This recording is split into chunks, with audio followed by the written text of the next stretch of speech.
And we're back with another episode of the Pop Culture Cosmos. My name is Gerald Glassford from Pop Culture Cosmos and Game Source. We truly appreciate you being part of the broadcast here today and being here every Monday night, 10:30 Eastern, 7:30 p.m. Pacific, as the number one show on the podcast radio network. We truly appreciate you listening and thank you so much for being part of the Pop Culture Cosmos scene. If for any reason you cannot catch the show on our podcast radio network time slot, have no fear. Just check us out on iTunes, TuneIn, Google Play, Gonna Geek Network, Stitcher Radio, Podcast.com, Mixcloud, the ESO Network, and the Tangent Bound Network as well. You can just go type in Pop Culture Cosmos on any one of those outlets. It'll come right up.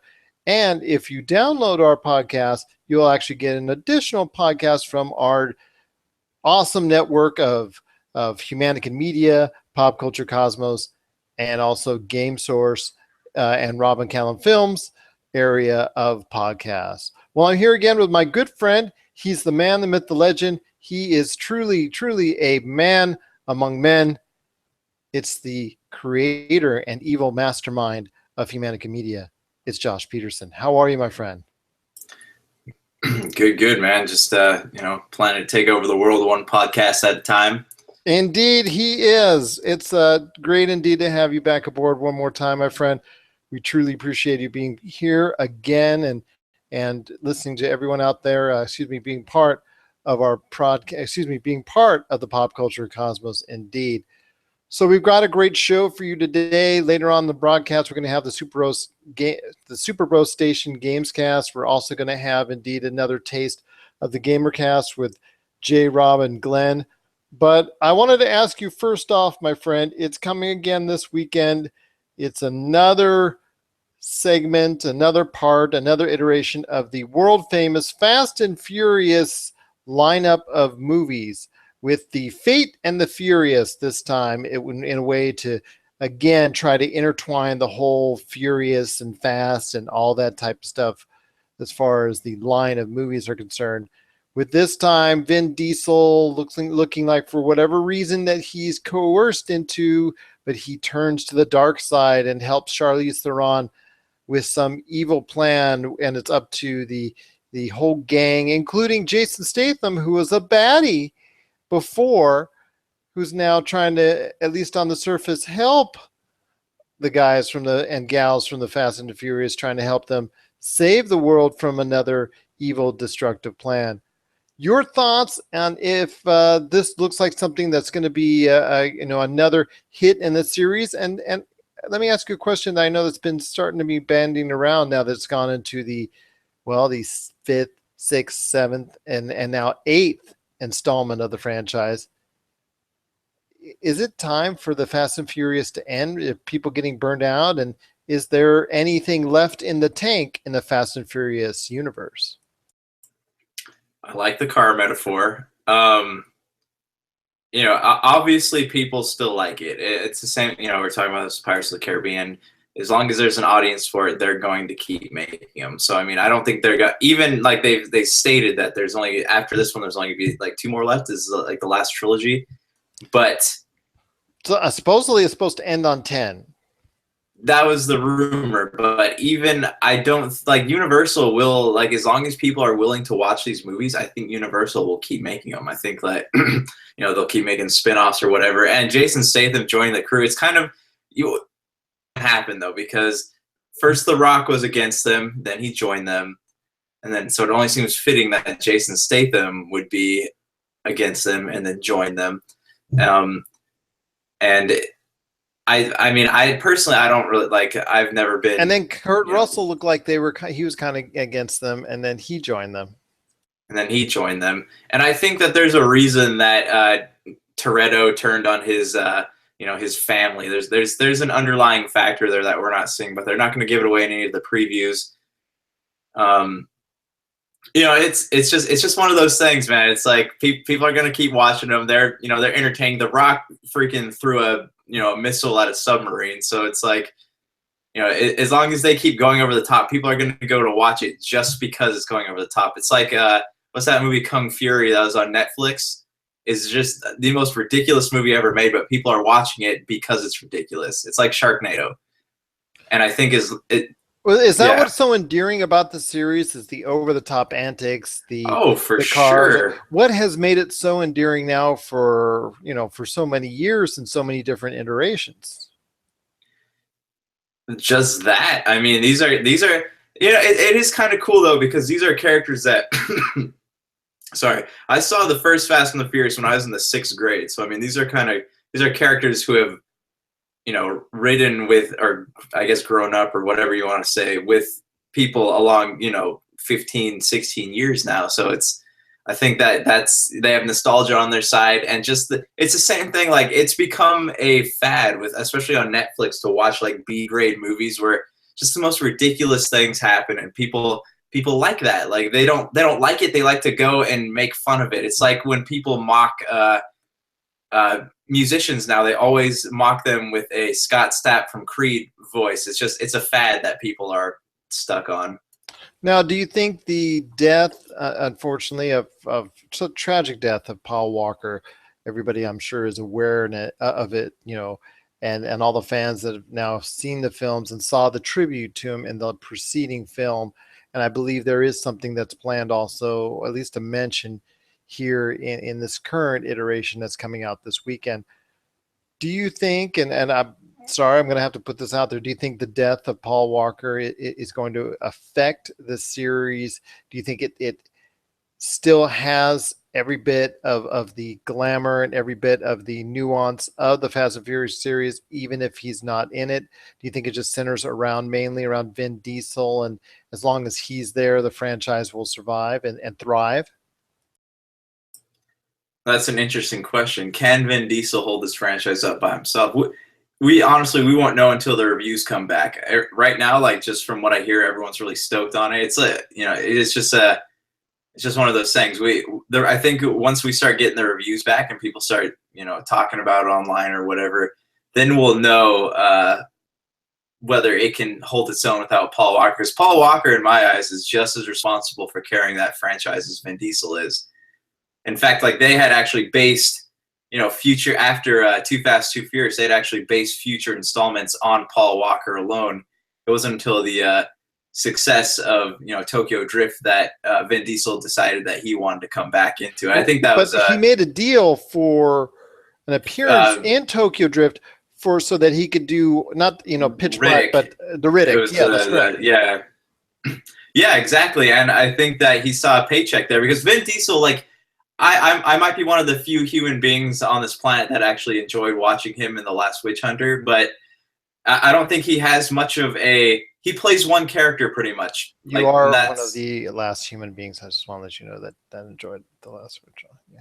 And I didn't so much like the movie. I just liked seeing him in something different than the cutoff shirts. Basically, Triple X and Dominic Toretto are the same exact character to me. And but that's just the same thing in Hollywood. It's just either you cater the actor or actress around the movie, or the movie around the actor or actresses. There's just those a limited amount of starring actors that the movie just it's the same actor playing the same role in different environment. I mean, but it sells tickets. Yes, it sells tickets. I mean, I can give you one right now, off the top of my head. Jack Nicholson. Jack Nicholson plays Jack Nicholson every single film, but it's just that the locale and the story change, but it's still Jack Nicholson each and every. He doesn't get transformed into a different role. The roles transform to him. Same thing with Vin Diesel to me, in pretty much everything I've seen him in, outside of the one we were talking about with Steven Spielberg, as far as his role in there. It's just outside of that, it's just it's just him, Vin Diesel, playing Vin Diesel every single time. And there's not really any science to why those movies do so well. I mean, Triple X 2 and 3 obviously didn't do that well, but why they keep making them and why people keep going to see them, we don't know. There's no rhyme or reason for it. It's just something people like. They like over the top action movies. Look at The Expendables is another good example of that. But yeah, it's just we won't know. As far as the Paul Walker situation goes, we won't know until we watch the movie or see the reviews. It's an interesting question, and it's just up in the like air I said, until. it's just Vin Diesel has not played anything different since Saving Private Ryan. Yeah. Well, the Iron Giant, man, he had some depth there. It was an animated film. I mean, Groot had me in tears at some parts, so there's that too. All right. Well, I still say nothing outside of Saving Private Ryan, but that's just me. But where do you see the franchise going from here? Do you think it's just going to be the same thing? Because obviously they have found a formula that has worked for them on so many different occasions, even though, from a critical standpoint, my gosh, some of the dialogue is just atrocious, and the over the top, stunts and action sequences that you have to just literally just let your mind go at the door to believe some of the stuff that actually is going on is, can be actually done, and actually is a payoff. And every single time they go through it pretty much unscathed. And I don't know if it's really, I've seen all of them. You cannot avoid them because they're all over cable television at this point in time. If it's not 1, 2, 3, 4, 5 playing, it's 6 or what have you. You just cannot avoid any Fast and Furious at almost any given day of the week. So at this point, they've have made more than their share of the money back. So obviously, it's a winning formula, don't you think? Yeah, and there's not really. It's just it's really at this point it's the same thing over and over again. How many villains can there be in the world with mechanical car mayhem? How many villains exist that would be into something like that? The next place, the only place they have left to go is into space, and God help us if that happens.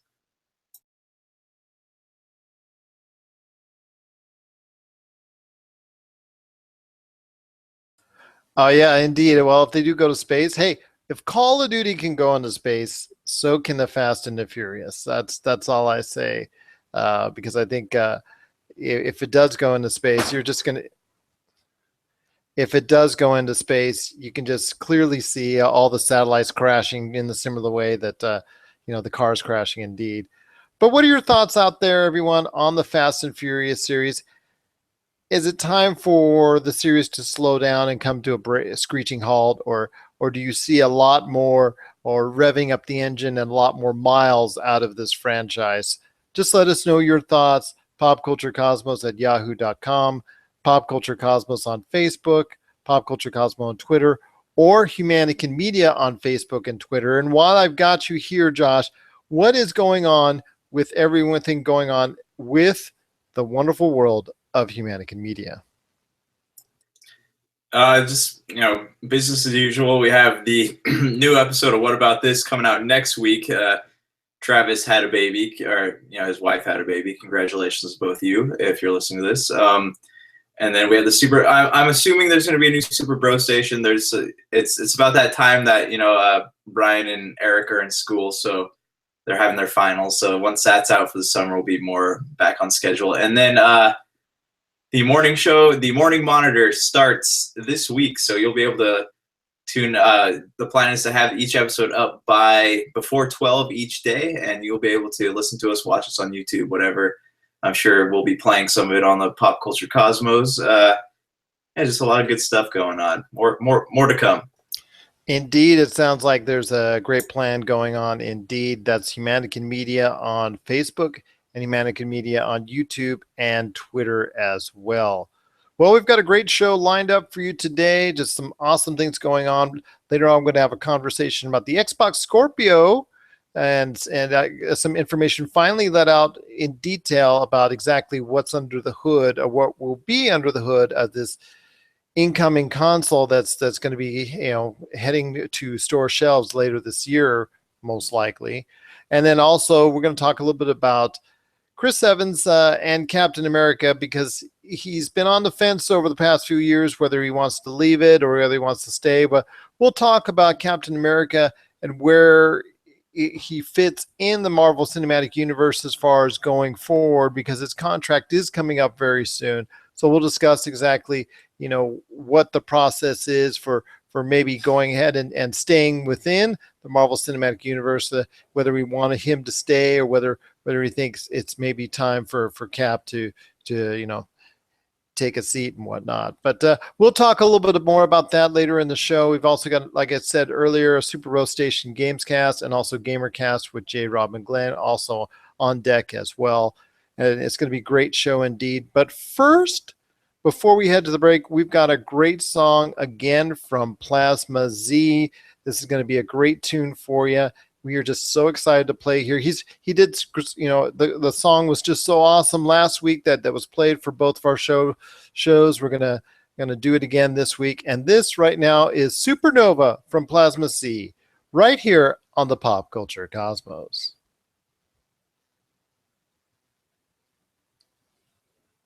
And we're back with the final segment right here on the Pop Culture Cosmos. My name is Gerald GLASSFORD from Pop Culture Cosmos and Game Source. We truly appreciate you listening to the #1 show on the podcast radio network each and every Monday night, 10:30 Eastern, 7:30 p.m. Pacific. We truly appreciate it. And we also appreciate you supporting all the people who help us out to make this great show indeed. And that's always Green Synthetic Turf and Putting Greens, our great friends there. Also as well, Rob McCallum Films, Retro City Games, Mario Party Wars, the Wine Women and Words. Want to give a big shout out to them as well. And of course, my good friend right here who runs Humanica Media, give them some love with a good follow and good like, and because they've always got great stuff coming out there indeed as well. Well, I just want to make sure everybody out there gets a chance to send us a line if they have any thoughts on. Just send us a line at popculturecosmos@yahoo.com, because if you have any questions or you want to talk about, want us to talk about a certain subject, feel free to send us a line through there, or Pop Culture Cosmo on Twitter, Humanica Media on Twitter as well. Well, Josh, I know you've seen the numbers so far from a movie that you actually kind of like. And I thought the reviews were kind of going to be on the middling side, but it looks like they're a little bit less than that. But Ghost in the Shell looks like it, from all indications with its worldwide numbers, is not going to meet its financial, as far as break even per se, because it looks like it's going to be below projections, both here domestically and also through overseas sales, which kind of led me into talking a little bit about the whitewashing effect that I know a lot of people have in this days and age take issue with whenever there is a casting call and a certain actor or actress gets put into a role or lands a starring role that maybe would be better suited or was originally suited for a character of a different ethnicity. And I also want to touch on Matt Damon's role in The Great Wall, because I know there was a lot of issues with that as well. Even though the movie did well in China, I don't think for the kind of budget as well, it had some issues as well with, as far as making money on a worldwide basis, because it didn't do anything really at all here domestically.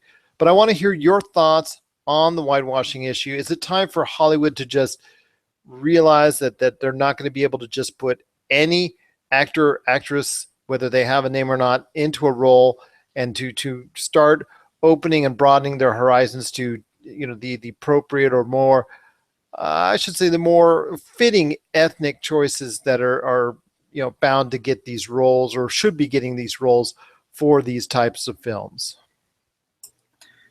This issue, it's kind of like a bag of cats. It's it's got a lot of tricky terrain to navigate. Ghost in the Shell, I did like Ghost in the Shell. Indeed it does, but we now live in a different society where you could get away with that probably 20, 30 years ago, and people would still go see the movie. But these days, in a social media environment that we have here, all it takes is just a little bit of a backlash, and it builds up and it builds up and it goes viral. And in this case, I definitely think in the case of Ghost in the Shell, it did have a factor, and it weighed in very heavily on his poor performance.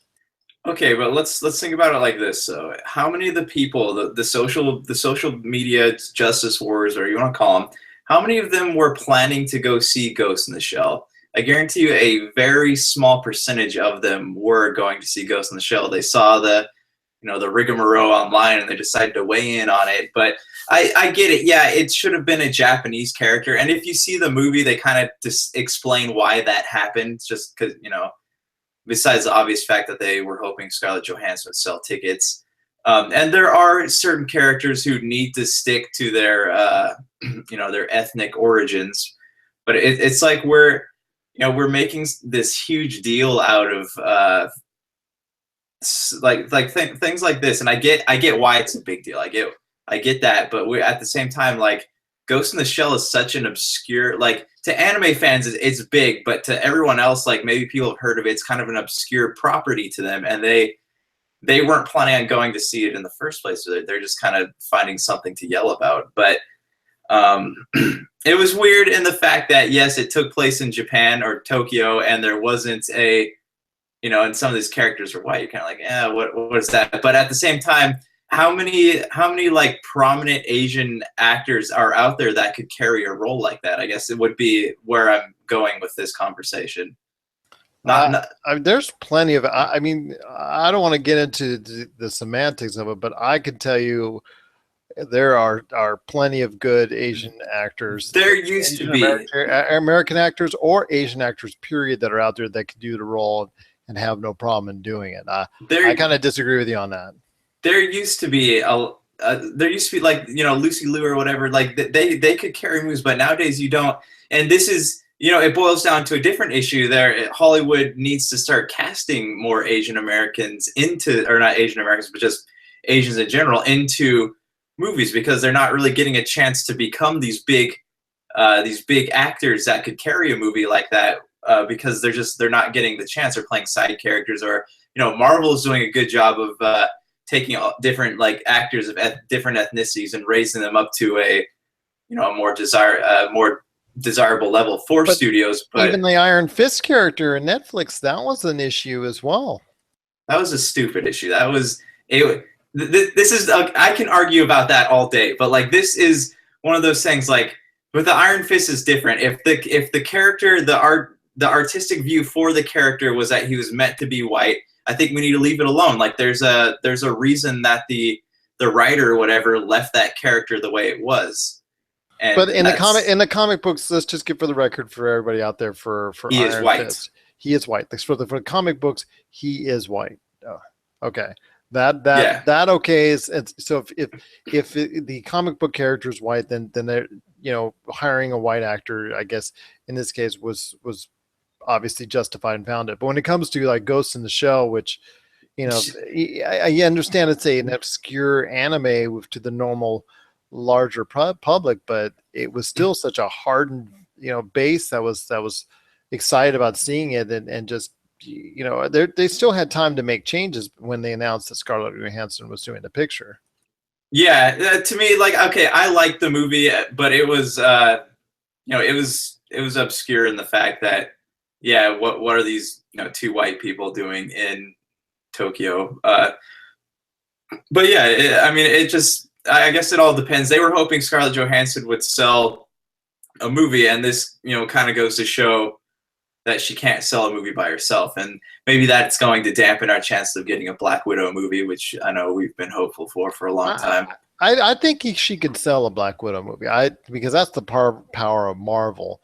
I mean, if Paul Rudd can sell a movie on his own accord, I definitely think Scarlett. Hey, but like you said, you keep presenting this argument of the 40-year-old virgin. If these characters can get famous off the 40-year-old virgin, Paul Rudd can do anything he wants to. Yeah, but Paul Rudd does not have a history of being the leading man in, as far as, even when he started to get his career started to take off and whatnot, his career before it was still co-starring here, and he was getting higher and higher on the food chain, and he was still doing comedies and whatnot. But him in the Ant-Man role was his, really the first time that he became a top flight star leading role, in my opinion. I mean, I'm sure he did have other leading roles, but he was not really able to carry those movies. In fact, a lot of them did not do as well as they should. It wasn't until Ant-Man, and that's just, to me, is the power of Marvel more than anything, Yeah, he wasn't alone in that movie though. There Same were thing some. with you could say the same thing There are with a couple Benedict. big name actors. You could say the same thing with Benedict Cumberbatch. I think the Marvel powerhouse right now, they could take you and I, and as far as in the lead role of a certain super actor, and they'd still make 150, 200 million off of it. I just think with Scarlett We would Johansson, call that desperation money. yeah. Well, that aside, Scarlett Johansson in the Black Widow role, I think she would really. I think that movie would really do very strong numbers. Still, I don't think, and I'm not sure if it's really Scarlett Johansson or if it's just people that have come to know Scarlett Johansson in the Black Widow role. I think that's the more likely option because the Marvel machine is doing so well right now. I think they can put out everything, and I think the Black Panther will probably be the litmus test of it, and I think it will do very strongly as well. And I think it will more than pass the test because not only is it getting closer to the Infinity Wars, but it's also the Marvel machine that pretty much guarantees right now at least almost $500 million from almost any movie that comes out of their library at this point in time. But getting back to what we were talking about earlier is I just think Hollywood needs to understand that they just cannot put any square peg into the round hole and think it's going to fit. And they just need to realize, you can't, just because you have Matt Damon or Scarlett Johansson. See, I think with the wall, I think the wall is a different issue there, though. The Great Wall. The Great Wall, because I don't think that was meant to be like a racial insult. I think that was just like a stupid story idea. We're going to have these white foreigners come in here. Because he wasn't a white man playing an Asian person. Like, I can understand the anger over Ghost in the Shell, but, the Great Wall, I don't, like, we shouldn't have been expecting that to be a good movie. And, like, most of the people that were complaining about it weren't going to go see it anyway. So I didn't really understand what the issue was with that one.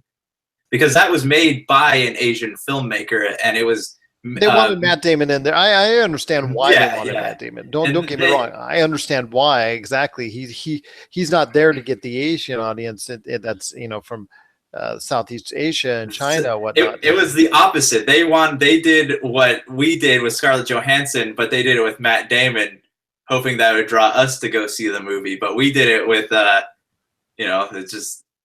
But you got to remember, there was a lot of issue and controversy when he was, announced as being part of the Great Wall, indeed, as well. So either which way, whatever the intentions were, it's still the backlash was the same. And I think domestic. It's weird though, because what's this idea though that we can't coexist in films together, like white people and Asians and African Americans, we can't all coexist in some movie? Like, what is the issue? Well, the issue to me is just that they need to be smart when their movie industry needs to be smarter about when they take these roles, like Akira coming up. Are they going to make the same mistake again?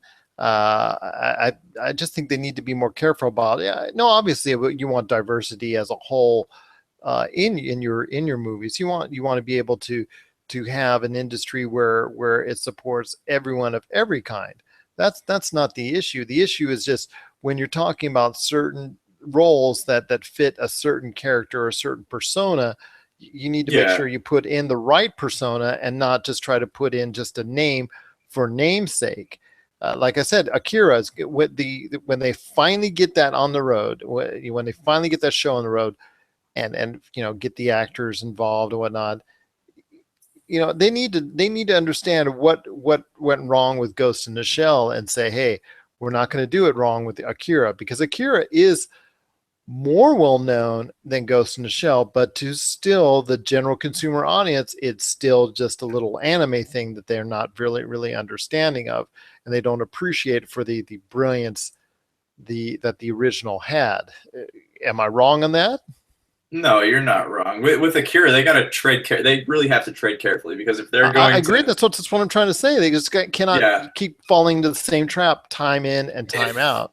If they're going to make Akira, they need to either, and if they're going to cast not like do what Ghost in the Shell did, they need to make it not set in Neo Tokyo. They need to make it like have a different setting or whatever, and that would ruin the story in itself. But like, it's just because that's one of those anime properties. And then too, like I think with Ghost in the Shell too is the fact that Blade Runner handled this very well, and the fact that they made all the futuristic stuff look, grounded. With Ghost in the Shell, is just, you had these giant buildings with projections coming off them. It looked very anime like it had these really great action scenes, but there's a lot of it reminded me when she wasn't like shooting people, it reminded me of Speed Racer. It was just like they wanted it to be a real movie or an anime. They kind of need to make up their mind. They need to ground it a little more for it to, I think, really grab hold of audiences.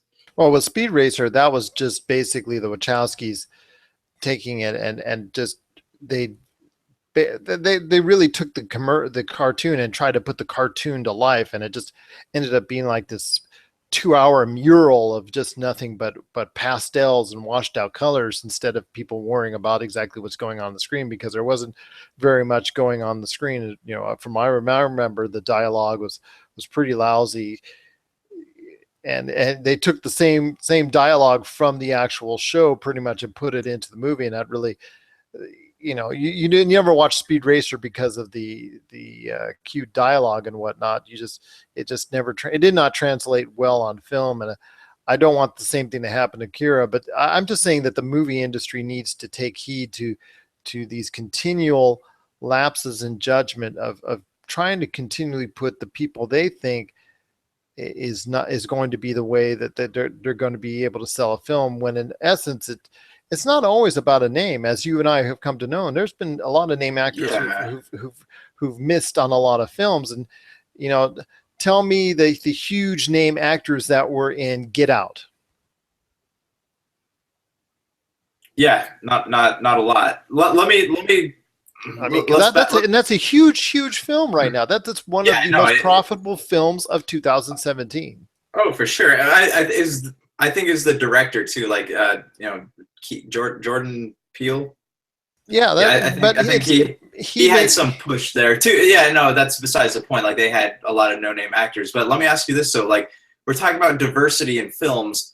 Do you think that maybe Hollywood needs to stop typecasting people too? Like, because I've always believed that Hollywood needs to stop doing that. They need to stop casting Middle Easterners as terrorists.